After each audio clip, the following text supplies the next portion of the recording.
I'm Karimah Hassan, a London-based painter, muralist and ex-architect.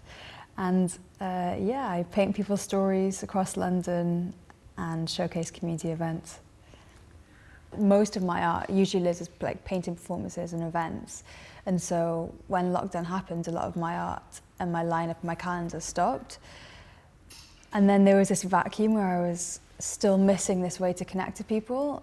That's when I kind of pivoted my practice to take it online and find ways to still connect to the gatekeepers and the community leaders.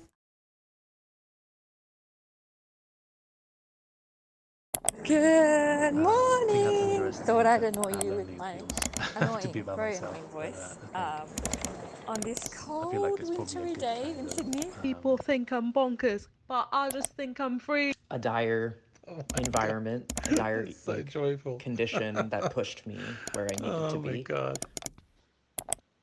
Hi. I just need to voice this to the ether. And so I thought that, yeah, let's turn this into a project, create like a little Instagram page and start reaching out to my friends. And then as I was painting them, I would share their portraits and how they were feeling. And then they became really connected to seeing their words and their feelings out in the world. The project behind me and beyond is called The Stranger's Yearbook.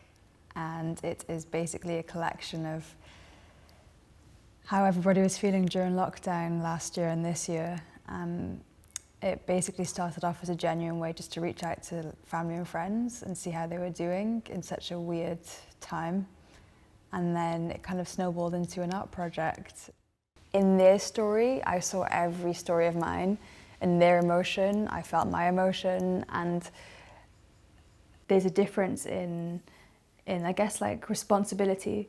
So I feel like in physical communities, you become more responsible, whereas online communities, you can kind of be a bit, you can share and then you can run.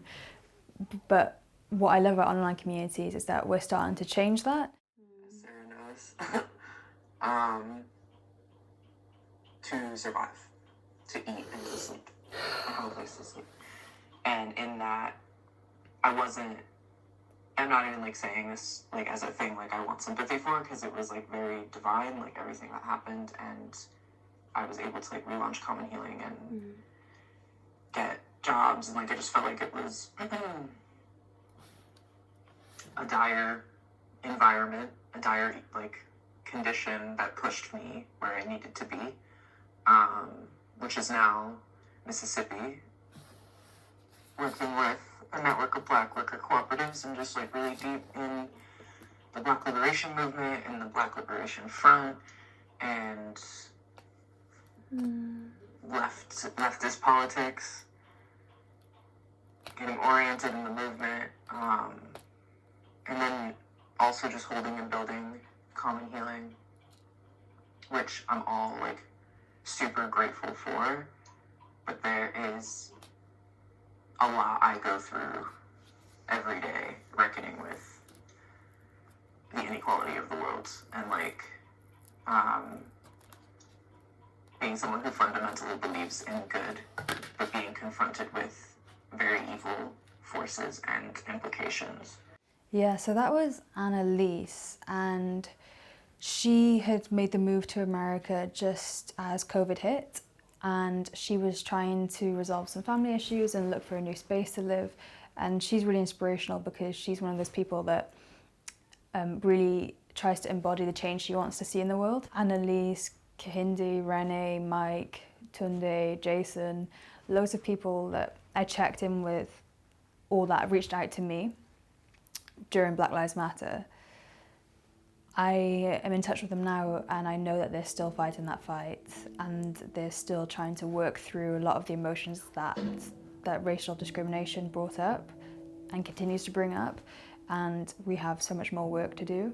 Yeah, I never expected that. Like, it went from this project that I started in my bedroom as a way to stay sane and as a way to kind of just keep on painting when my studio closed and when I just needed some kind of like catharsis in a way. Yeah, so I would love to collate all of the responses and the paintings and the stories into a book, because I think Even though so much of this was digital, there's something really special about having like a physical souvenir. And to be able to have a keepsake of this year as a physical graduation book, there's something really nice about that. Like, yearbook is usually, we look back at it with nostalgia, like, oh, I remember where I was in that point in time. And I think there's something really nice about having this as a physical yearbook, that you can see a lot of people that I spoke to are on a path of healing and growth. And I feel that that simple question, when I asked them how they are feeling, it gave people a chance to stop and actually ask themselves that question. And there's so much going on that we don't usually do that. And I know that they needed to like find a ways just to express themselves. And it is a work in progress, like massively. I think that as we're coming out of lockdown now, there's also some tension about how am I going to navigate this new world? And it's like we just got used to this old world and now we're having to change again and adapt again. And that is the only constant in life, is that we just change and keep on changing. And I know that people are almost scared about that, but yeah, we'll find a way. I want to say thank you to everybody who got involved, that trusted me, that are still on this journey of like seeing where it can go. I think that's it.